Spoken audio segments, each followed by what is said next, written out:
Hay una mentira que se repite tanto que ya no suena como mentira. Suena como sabiduría. Suena como cultura. Suena incluso como amor. Y esa mentira dice esto, que la familia es el refugio más seguro que existe. Que los padres, por el solo hecho de serlo, quieren lo mejor para sus hijos. Que el hogar es el lugar donde siempre puedes volver. Quizás tú también lo creíste. Quizás todavía lo crees. Pero hoy quiero proponerte algo incómodo. ¿Y si ese mito, precisamente por ser tan hermoso, es el que más daño hace?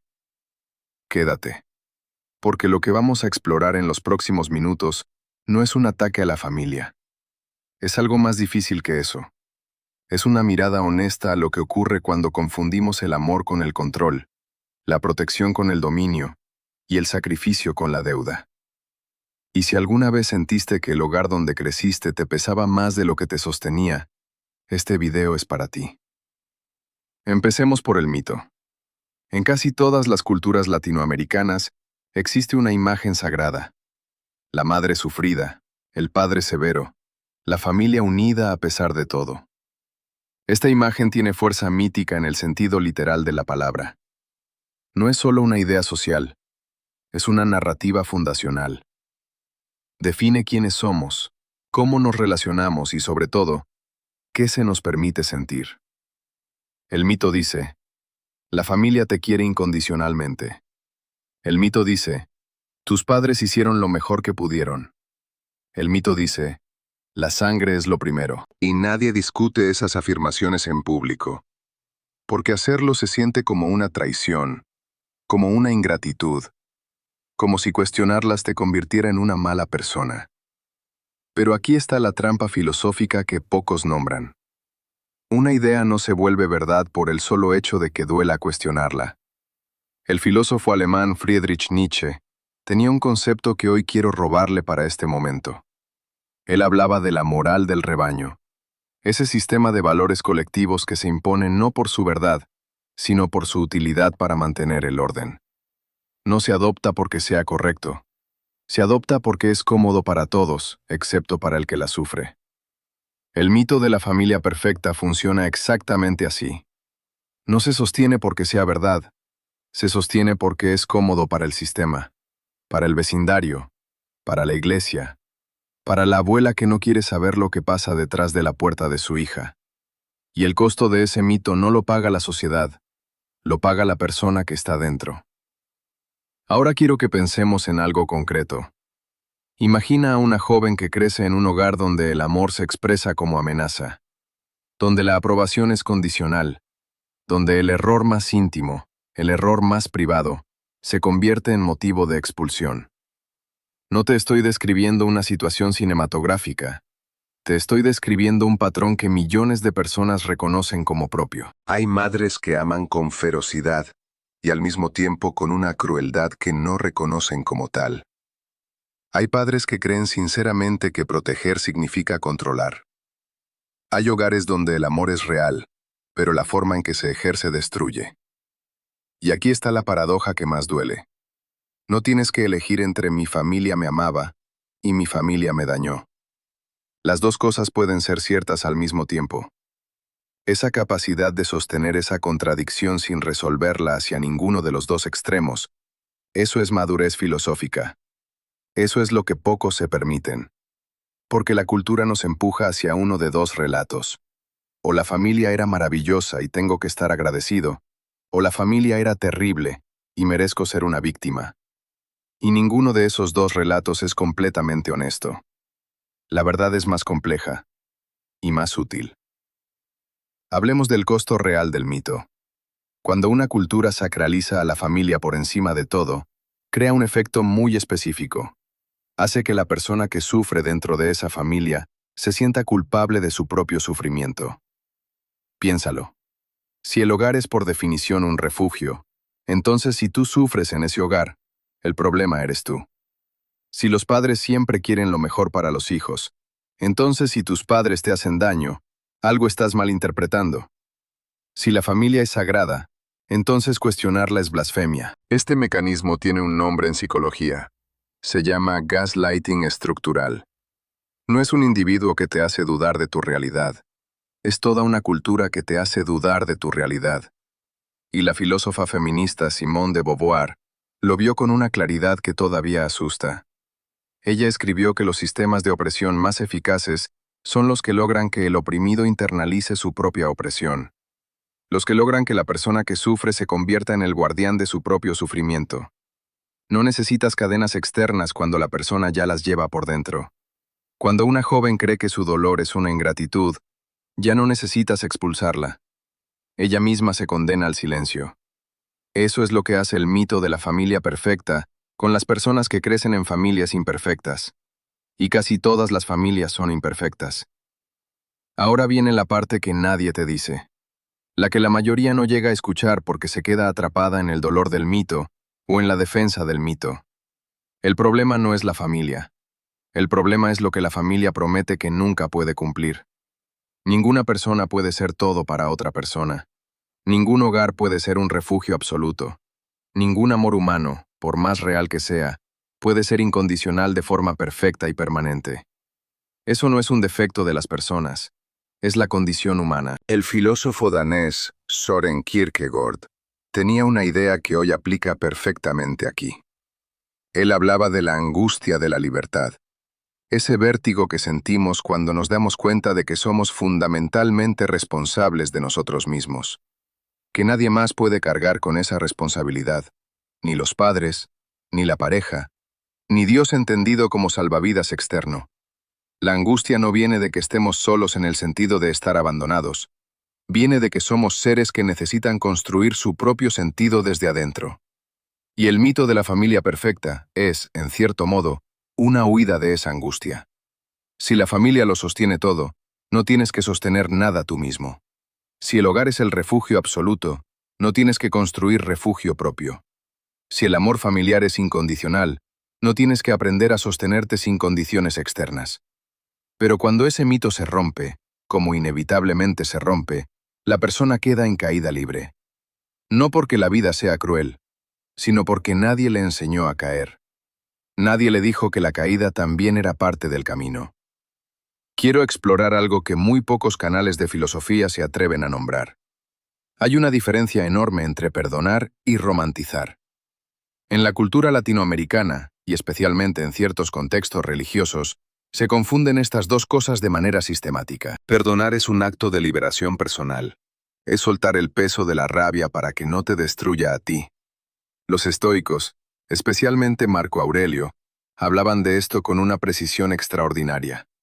No puedes controlar lo que otros hacen, pero sí puedes elegir cómo eso te habita. Eso es perdonar. Romantizar es otra cosa. Romantizar es convertir el daño en virtud. Es decir que el dolor que causaron era amor disfrazado. Es reconstruir la narrativa de lo que ocurrió de manera que quien hizo daño quede libre de responsabilidad. Y aquí está el error filosófico que más se comete en este tema. Creer que no puedes tener paz si no romantizas. Creer que para sanar tienes que convencerte de que todo estaba bien. No. Puedes tener paz y seguir viendo las cosas con claridad. Puedes amar a alguien y reconocer que te hizo daño. Puedes agradecer lo que te dieron y nombrar lo que te quitaron. Esa capacidad, esa doble mirada sin colapsar en ninguno de los dos extremos, es lo que los filósofos estoicos llamaban juicio correcto. Ver las cosas como son, no como te gustaría que fueran ni como te aterra que sean. Ver a tu madre como una persona completa, con su amor, con su herida, con su capacidad de daño y con su intención de bien. Eso no es frialdad. Es la forma más profunda de respeto.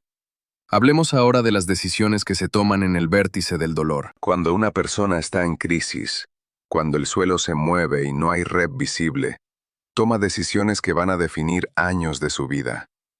Y aquí hay algo que la filosofía clásica entiende muy bien y que la cultura popular casi nunca menciona. Las decisiones más importantes de tu vida no las tomas en tu mejor momento, las tomas en tu peor momento. Cuando estás asustada, cuando estás sola, cuando el reloj parece correr en tu contra y alguien te dice que no hay tiempo para pensar. El filósofo romano Séneca escribió algo que llevo años pensando. Escribió que la precipitación es el error del hombre que no confía en su propio juicio, que cuando alguien te apresura a decidir, generalmente es porque tu decisión informada no les conviene. Piénsalo. ¿Cuántas decisiones irreversibles se toman bajo presión de tiempo? ¿Cuántas veces alguien ha dicho, hay que resolverlo ahora, no hay otra opción, no tienes tiempo de pensar? ¿Y cuántas veces esa urgencia era real? ¿Y cuántas veces era fabricada para que no pensaras? Esto no es una crítica a decisiones específicas, es una observación filosófica sobre el mecanismo de la presión como herramienta de control. Cuando alguien te quita el tiempo de pensar, te está quitando tu autonomía. Y la autonomía, la capacidad de gobernarte a ti misma, es la base de toda dignidad humana. Kant lo dijo de otra manera. Trata a cada persona siempre como un fin en sí misma, nunca solo como un medio. Precipar a alguien para que decida bajo miedo es tratarla como un medio. Es usar su crisis para resolver tu incomodidad. Y eso ocurre en las familias, ocurre en las relaciones, ocurre en los sistemas. Y ocurre con más frecuencia cuando hay más amor de por medio, porque el amor mal ejercido cree que justifica la invasión. Ahora el giro. Esta es la inversión que quiero proponerte. Hemos hablado del daño del mito familiar. Hemos hablado del costo de la presión. Hemos hablado de la diferencia entre perdonar y romantizar. Pero hay algo más en todo esto que vale la pena nombrar. El ser humano tiene una capacidad que ninguna otra especie tiene, y que muy pocos filósofos celebran con suficiente intensidad. La capacidad de reinterpretar su propio pasado sin mentir sobre él. No se trata de reescribir lo que ocurrió. Se trata de cambiar el lugar desde donde lo miras. Viktor Frankl, el psiquiatra austríaco que sobrevivió los campos de concentración nazis, llegó a una conclusión que parece imposible y sin embargo es real. El sufrimiento no destruye al ser humano. Lo que destruye al ser humano es el sufrimiento sin significado. Y la pregunta más difícil no es ¿qué te pasó? La pregunta más difícil es ¿qué vas a construir con lo que te pasó? Eso no es positivismo barato. No es todo pasa por algo. No es justificar el daño. Es reconocer que el pasado es fijo, pero el sentido que le das no lo es. Tu madre puede haberte fallado de una manera que fue real, y que dolió, y que tuvo consecuencias. Y eso también puede convertirse en el lugar desde donde entiendes la fragilidad humana, con una profundidad que no tendrías si no hubieras vivido eso. Las dos cosas son ciertas. El daño fue real, y la transformación también puede ser real. Eso no cancela el daño, lo integra. Quiero hablar ahora de la comunidad como alternativa al mito familiar. Una de las cosas que el mito de la familia perfecta hace, además de crear culpa, es cerrar la puerta a otro tipo de vínculos. Si la familia es el lugar del amor verdadero, entonces lo que recibes afuera es sustituto. Es segunda categoría. Es un consuelo, no una casa. Pero los griegos antiguos tenían una idea diferente. Ellos distinguían entre varios tipos de amor. El filósofo Aristóteles, cuando hablaba de la amistad verdadera, la filía, no la describía como menor que el amor familiar.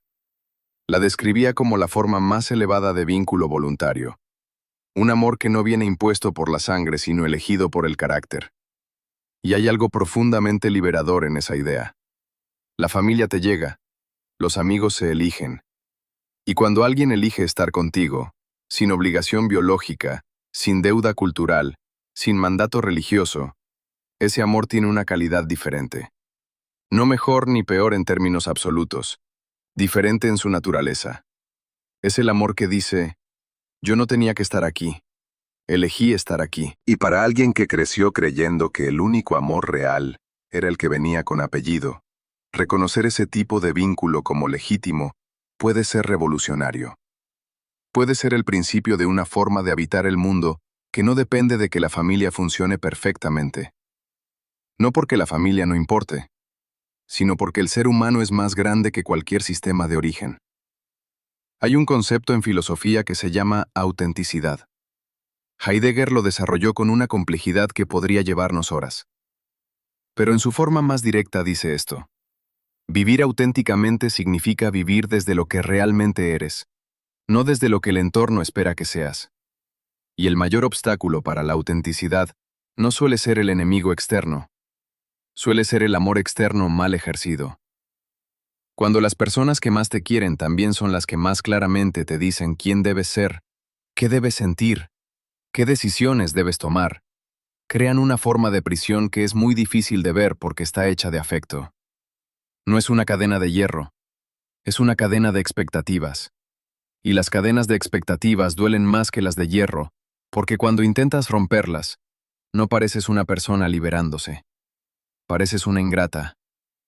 Esa es la trampa más sofisticada que existe. Y sin embargo, Heidegger diría que vivir para cumplir las expectativas ajenas, aunque sean expectativas amorosas, es una forma de muerte en vida.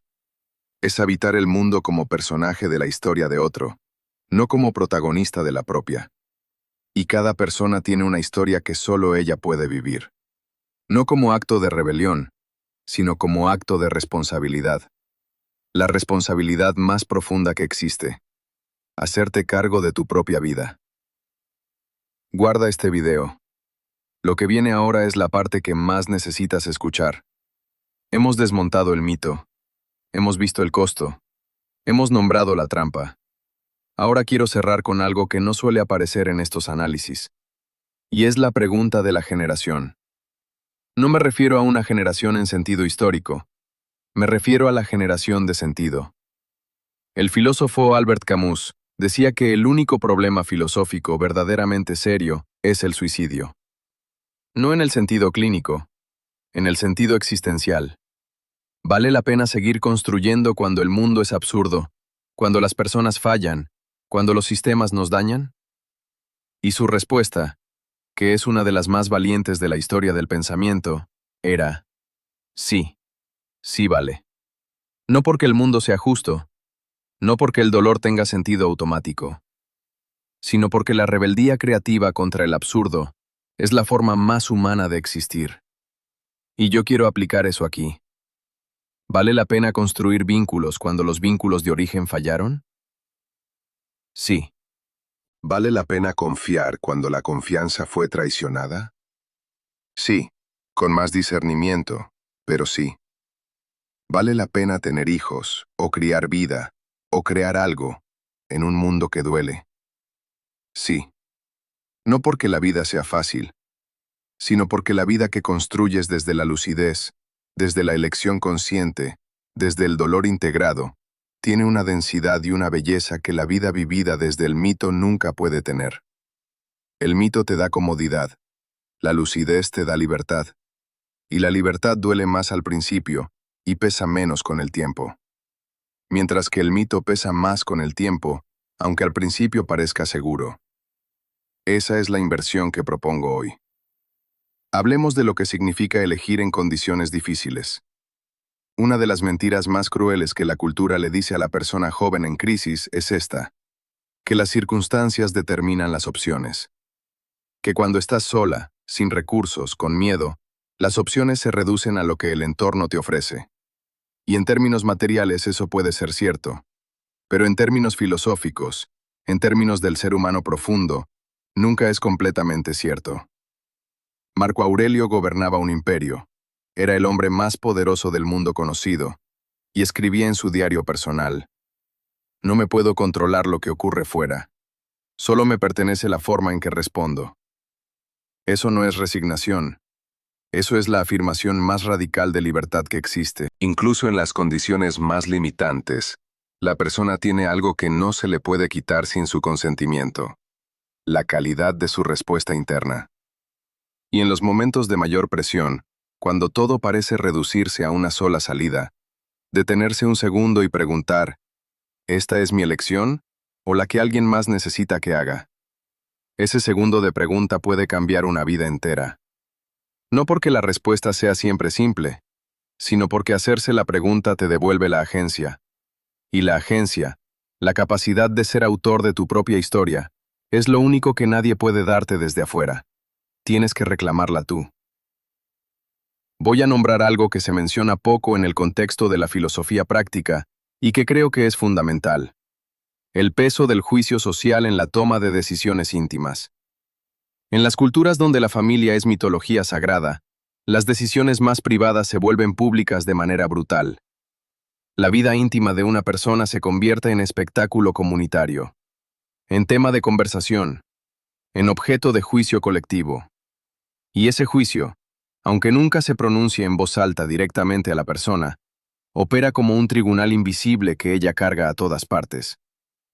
¿Qué va a decir la familia? ¿Qué van a pensar en la iglesia? ¿Cómo voy a enfrentar al vecindario? Estas preguntas no son vanidad. Son el peso de pertenecer a una comunidad que te define por sus normas. Y aquí hay una tensión filosófica real que no tiene solución fácil. Porque la comunidad también sostiene. El colectivo también cuida. La pertenencia también es una necesidad humana genuina. No se trata de destruir la comunidad.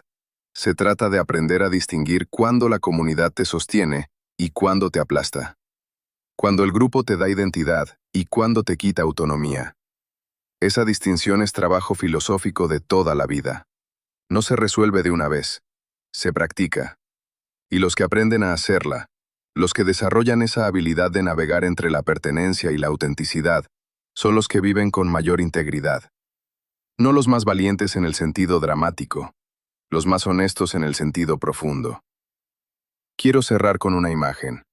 No con una cita de filósofo, con una imagen.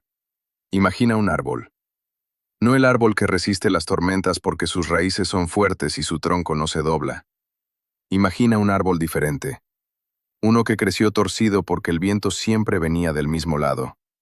Uno que creció hacia la luz de la única manera que tenía disponible. Ese árbol no creció mal. Ese árbol creció hacia donde había posibilidad.